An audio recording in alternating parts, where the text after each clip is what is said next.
गंदे रास्तों का, जिन पर आम आदमी का चलना महाल है, उन रास्तों पर बैरिस्टर साहब सफर कर रहे हैं। किसके लिए? उनको किसी की जरूरत नहीं थी। उनके पास अल्लाह का इतना बड़ा इनाम है कि उनको किसी चीज की कमी नहीं है, लेकिन वो शख्स क्यों आपके लिए रातों की नींद खराब करता है? वो शख्स क्यों अपने दिन का चैन और सुकून खराब करता है? इस पर सोचने के लिए इकट्ठे हुए हम लोग कि आखिर वो कौन सा दर्द है, आखिर वो कौन सा शगल है, आखिर वो कौन सी मोहब्बत है कि यहाँ मुझे दर्द होता है तो वहां बैरिस्टर साहब चिल्लाते हैं, सदन के अंदर बैरिस्टर साहब बोलते हैं, सदन के बाहर बैरिस्टर साहब बोलते हैं, उन हालात में बोलते हैं जब आपका कोई नाम नहीं लेता, उन हालात में बैरिस्टर साहब आपकी आवाज बनते हैं। तो क्यों ना ऐसे कायद का साथ हम यहाँ खड़े होकर दे और हम यहाँ पर उनका झंडा बुलंद करें और हम यहाँ से उनकी आवाज उठाएं और यहाँ से हमने लेकर चले कि हम उत्तराखंड के अंदर, जिसको हम लोग अपनी सरजमीन कहते हैं, हमारे बुजुर्गों का लहू यहाँ शामिल है, हमारे बुजुर्गों ने बड़ी कुर्बानियां यहाँ के लिए दी है, उस मुल्क के लिए, हम अपने आइन के लिए, अपने दस्तूर के लिए, अपने संविधान के लिए उसको इकट्ठा करें। हम लोग इकट्ठे हो अपने संविधान की, अपने आइन की, अपने दस्तूर की हिफाजत के लिए।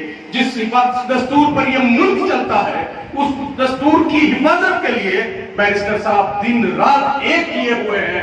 मेरे दोस्तों, बहुत सारी घटनाएं, बहुत सारी चीजें आप लोग देखते होंगे मोबाइल के ऊपर, अखबार और टीवी में तो कम नजर आती है, लेकिन सोशल मीडिया पर वो सब चीजें मौजूद हैं कि जब आपको पता चलता है कि दादरी में अखलाक के साथ क्या हुआ, राजस्थान में पहलू खान के साथ क्या हुआ, दिल्ली में जुनैद हाफिज जुनैद के साथ क्या हुआ, वो तमाम चीजें आपको पता चलती हैं। अभी फिर एक छोटे अखलाक के साथ पानीपत में क्या हुआ।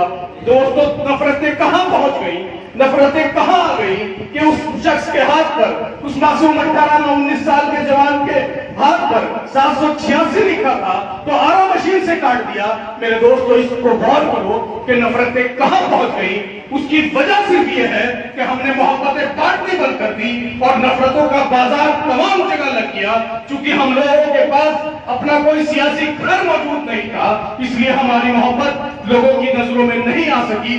क्योंकि इस देश के अंदर ये लोकतंत्र है, यहाँ डेमोक्रेसी है, प्रजातंत्र है। यहाँ जब कोई बात की जाती है तो वो संविधान के मुताबिक की जाती है और संविधान की बात सदन में होती है और सदन में वो लोग बैठते हैं जिनको यहाँ से वोट देकर भेजा जाता है। जब आपके हुकूक की लड़ाई होती है वहां, जब आपके बच्चों के मुस्तकबिल की बात होती है वहां, तो वो लोग आपकी बात करते हैं जिनका वहां पर वो आप यहां से जिन्हें चुनकर भेजते हैं, जिन्हें आप एमपी बनाकर भेजते हैं। मेरे दोस्तों, गौर करो इस बात पर कि हमारे देश के अंदर आज पार्लियामेंट में 545 के ऐवान के अंदर 27 एमएलए एमपी मुसलमान बैठे। उन 27 में 2 मजलिस के हैं। एक का नाम शेर हिंद बैरिस्टर असदुद्दीन ओवैसी है और दूसरे का नाम जो महाराष्ट्र से हमारे एमपी हैं, जिनका नाम इम्तियाज जलील है। 2 लोग हमारे, अगर अलग करो तो 25 लोग वहां मौजूद हैं। लेकिन जब 3 तलाक पर बहस होती है तो 2 रह जाते हैं। जब 370 पर बात होती है तो 2 रह जाते हैं। जब एनआरसी की बहस होती है तो जाते हैं। जब सीए पास होता है तो 2 रह जाते हैं। आज किसानों के खिलाफ बिल पास हुआ तो 2 खड़े रह गए। मेरे दोस्तों, सोचो इसकी वजह क्या है, सोचने की जरूरत है इसकी वजह क्या है। हम आखिर क्यों नहीं बदल सकते? हमारी तादाद इतनी है कि हम अपने हक की लड़ाई लड़ सकते हैं। हमारा मकसद किसी का हक छीनना नहीं है। हमारे नबी की तालीम किसी का हक छीनना नहीं है। हमारे नबी ने हमें तालीम दी है कि अपना हक लो, दूसरे का हक मत छीनो। मेरे दोस्तों, लेकिन अपना हक भी मत छोड़ो। आपका हक अगर छीन रहा है तो उसकी मुखालफत करो। अल्लाह के नबी ने हमें बताया है कि 3 चीजें बहुत अहम है कि अगर तुम्हारे अंदर ताकत हो तो जालिम का मुकाबला करो, अगर तुम्हारे अंदर ताकत नहीं है तो जालिम को जुबान से बुरा कहो, और अगर तुम्हारे अंदर इतनी भी ताकत नहीं है कि जुबान से बुरा नहीं कह सकते तो फिर दिल से बुरा समझो। ये तीसरा और आखिरी दर्जा है जो हमारे नबी ने हमें तालीम दी। तो हम कम से कम इस जमहूरी मुल्क में वोट का इस्तेमाल अगर सही कर लेंगे, अगर इस जमहूरी मुल्क में हम वोट का इस्तेमाल सोच समझ कर लेंगे, तो वहां जो आज आपके 27 होने के बावजूद आपके 2 इकट्ठे रहते हैं, 25 इधर उधर भाग जाते हैं, उसकी वजह आप खुद तलाश कर लेंगे कि उसकी वजह क्या है। उसकी वजह सिर्फ ये है कि उनका वो जीत कर आपके वोट से गए, वो जीत कर आपकी मोहब्बतों से गए, वो जीत कर आपके साथ से गए। आप इत्तिहाद ना करते, इत्तिफाक ना करते तो वो वहां ना पहुंचते। आपने इत्तिफाक और इत्तिहाद किया, वो वहां पहुंच गए मेरे दोस्तों। लेकिन वहां जाकर उन्होंने आपके हक की बात क्यों नहीं की, इस पर गौर करो। वो आपके हक की बात क्यों करेंगे? क्योंकि वो जिस जमात से जीत कर गए हैं वो जमात आपकी नहीं है। वो जिस सियासी घर से जीत कर पहुंचे हैं वो घर आपका नहीं है। वो कोई बसपा से जीत कर पहुंचा है, कोई सपा से जीत कर पहुंचा है, कोई कांग्रेस से जीत कर पहुंचा है। वो कांग्रेस की बात करेंगे, वो सपा के फायदे की बात करेंगे, वो बसपा के फायदे की बात करेंगे, वो आपके फायदे की बात नहीं कर सकते। तो मेरे नौजवान साथियों, गौर करो इस बात पर। 2019 का चुनाव अभी गुजरा, चंद दिन पहले ही आप लोगों ने देखा उत्तर प्रदेश के अंदर वहां एक गठबंधन लड़ रहा था चुनाव, जिसे सपा और बसपा का गठबंधन कहते थे, जिसे बहन कुमारी मायावती जी और अखिलेश यादव जी, मुलायम सिंह साहब ने मिलकर चुनाव लड़ा था। हम सब लोगों ने ये सोचकर वोट दिया था कि हम इसे वोट देंगे, बीजेपी हार जाएगी। यही काम हमने सहारनपुर में किया कि हमने इकट्ठे होकर वोट दिया, इकट्ठे होकर हमने हाजी फजलुर रहमान को एमपी बना दिया।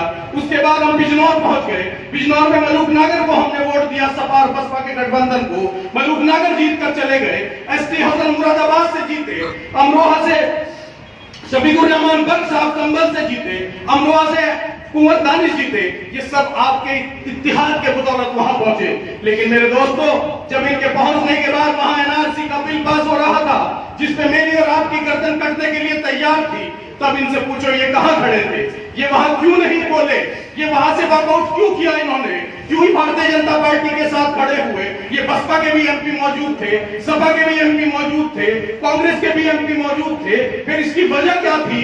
आखिर इसकी वजह तलाश करने के लिए आज आपको झंझोड़ने आया हूं, आज आपसे बात करने आया हूं, अपने जज्बात का इजहार करने आया हूं। मैं आपको यही बताने आया हूं मेरे दोस्तों कि अब सियासी घर हमारे पास यहाँ नहीं था उत्तराखंड में। हम उत्तराखंड में, हमारी पार्टी यहाँ नहीं थी। मुझे कांग्रेस अच्छी लगी, मैं कांग्रेस में रहा। आपको बसपा अच्छी लगी, आप बसपा में रहे। आपको समाजवादी अच्छी लगी, आप समाजवादी में रहे। लेकिन मेरे दोस्तों, अब आपका सियासी घर मौजूद है, और इस दुनिया में हो या फिर सियासी जमात में हो, राजनीति में हो, असली मालिक वही होता है, असली रहने वाला रहमान वही कहलाता है जिसका अपना घर होता है। किराए के मकान में रहने वाला कभी रहमान नहीं हो सकता। आप पूरी दुनिया में किराए के मकान में रह लीजिए, आप रहमान नहीं कहला सकते। जिस दिन आप अपना घर बना लेंगे और आपकी एक नस्ल गुजर जाएगी, आप वहां के रहमान बन जाएंगे। लोग आपको कहेंगे कहां के रहने वाले हैं, कि रहमतपुर के रहने वाले हैं। लेकिन अगर किराए के मकान में आप रहेंगे तो आपसे पूछेंगे ये आपका मकान नहीं है, किराए का मकान है, आपका परमानेंट एड्रेस कहां है? आप ये नहीं कह सकते कि मेरा तो कोई मकान ही नहीं है, मैं कहां से आया हमें पता ही नहीं था। सियासत की दुनिया में हमारा परमानेंट मकान नहीं था, हम कहां से आए हमें नहीं पता था। लेकिन एक शख्स आया जिसको मैं शेर हिंद कहता हूं, मेरा दिल जिसे चाहता है कि वो हिंदुस्तान का शेर है, वो हमारे मुल्क का शेर है, हमारी कौम का शेर है, जो अपनी बात रखता है, अपनी बात दमदारी के साथ रखता है। जब वो बोलता है 545 के ऐवान में तो 544 सुनते हैं। जब वो दहाड़ता है मंच पर खड़े होकर तो लाखों की भीड़ सुनती है, खामोशी के साथ सुनती है। ऐसे शख्स को बैरिस्टर असदुद्दीन ओवैसी कहते हैं। मेरे नौजवान साथियों, आज वो शख्स बैरिस्टर असदुद्दीन ओवैसी साहब जो है, उन्होंने अपना कासिद, अपना डाकिया आपके पास भेजा है और कहा कि कहो मेरी कौम से कि मेरी कौम के लोगों इत्तिहाद कर लो, इत्तिफाक कर लो। किसी को देखने के लिए 70 साल कम नहीं होते। तुमने सबको देख लिया, सपा को तुमने देख लिया, बसपा को तुमने देख लिया, कांग्रेस को तुमने देख लिया, भाजपा को तुमने देख लिया, हर पार्टी को हमने अच्छी तरह से देख लिया।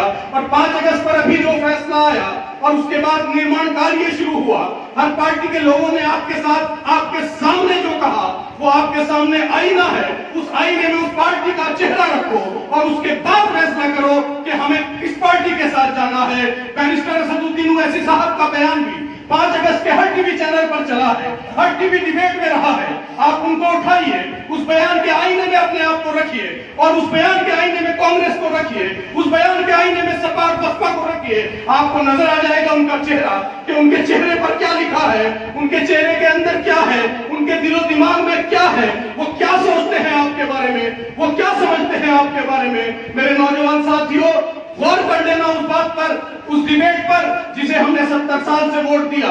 एक ऐसी पार्टी है जिसका नाम है कांग्रेस पार्टी, जिसको हम 70 साल से वोट देते आ रहे थे। उस पार्टी ने हमारे साथ क्या किया? उस पार्टी की बड़ी नेता का बयान आप लोगों ने सुना होगा। उस पार्टी के एक बहुत बड़े पूर्व मुख्यमंत्री जो अभी मुख्यमंत्री थे, उनका बयान आपने सुना होगा। उन्होंने सब कुछ अपने आप कबूल किया। उन्होंने कहा कि बाबरी मस्जिद का ताला हमने लगवाया था, बाबरी मस्जिद में नमाज पढ़नी बंद कराई हमने थी, बाबरी मस्जिद में मूर्ति हमने रखवाई थी, बाबरी मस्जिद हमने गिरवाई थी। तो आज ये भारतीय जनता पार्टी रेवन काट कर, वहां पर शिलान्यास कर वहां पर मंदिर का निर्माण कर आज सारे देश को ये बताना चाहती है कि हमने किया है। नहीं, वो भारतीय जनता पार्टी ने वो काम कारनामा अंजाम नहीं दिया, वो कारनामा तो कांग्रेस ने अंजाम दिया है। और हम कांग्रेस के लोग उसके लिए वहां 11 चांदी की ईंटें भेजते हैं। मेरे दोस्तों, ये कांग्रेस का चेहरा है, ये आपके सामने मौजूद है। अभी बहुत सारे लोग आपको बहकाने के लिए आएंगे। वो लोग आपसे आकर यही बात कहेंगे कि कांग्रेस के लोग को नुकसान हो जाएगा, बसपा को नुकसान हो जाएगा। अगर आपने मजलिस को वोट दिया तो इन पार्टियों को नुकसान हो जाएगा। बैरिस्टर साहब की बुराई करने की तो किसी की हिम्मत नहीं है, लेकिन क्या कहेंगे? वो सिर्फ एक बात कहेंगे कि लीडर बहुत अच्छा है, लेकिन क्या करें, इस यहाँ हैदराबाद में ठीक है, यहाँ ठीक नहीं है। मेरे दोस्तों, हैदराबाद में भी ला इलाहा इल्लल्लाह मुहम्मदुर रसूलुल्लाह वाले हैं और यहाँ भी ला इलाहा इल्लल्लाह मुहम्मदुर रसूलुल्लाह वाले हैं। जैसा हमारे लिए हैदराबाद है, ऐसा ही हम उत्तराखंड बनाएंगे इंशाअल्लाह। यहाँ हमारी जितनी अक्सरियत है, जितनी हमारी तादाद है, जितनी हमारी यहाँ पर जनसंख्या के हिसाब से, वोट के हिसाब से जितनी हमारी तादाद है, हमारी नुमाइंदगी भी इतनी ही होनी चाहिए। हमारे एमएलए 1-2 जीत कर क्यों पहुंचते हैं? हमारे एमएलए तो 14-15 होने चाहिए। जब आप 13.7% यहाँ हो तो 13.7% आपकी भागीदारी सदन के अंदर भी होनी चाहिए। वो इसलिए नहीं होती क्योंकि मुझे बसपा अच्छी लगी, मैं बसपा में गया, इन्हें कांग्रेस अच्छी लगी, ये कांग्रेस में गए, इन्हें कोई और पार्टी अच्छी लगी, वहां चले गए। लेकिन जब ये 13.5%, 13.7% एक जगह जाएंगे, जब ये 13.7% मजलिस इत्तेहादुल मुस्लिमीन की तरफ जाएंगे, तो आप देखना इंशाअल्लाह आपकी हिस्सेदारी, आपकी भागीदारी जो यहाँ है वो सदन के अंदर होगी। और जब सदन में आपकी इतनी बड़ी हिस्सेदारी होगी तो यकीन जानिए कि आपकी